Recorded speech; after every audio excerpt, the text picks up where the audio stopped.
In this video, I'm going to show you how to book your prospects into HighLevel. Okay, so here we are over in the HighLevel Conversations tab. And so we're going to do a bit of a mock, example. So we'll put this Paul Test PMV into one of our database offer campaigns. So you can see this is a live example. There we go. So they send me through the timetable there. Friday at 6 a.m. From here, what we do here is go on ahead and press schedule. And we go to Friday.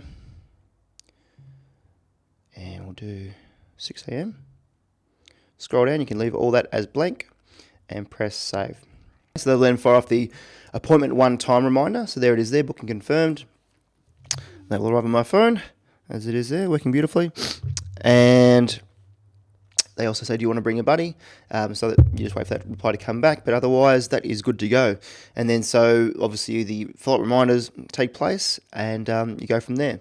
So I'll stop the video here and I'll see you in the next video.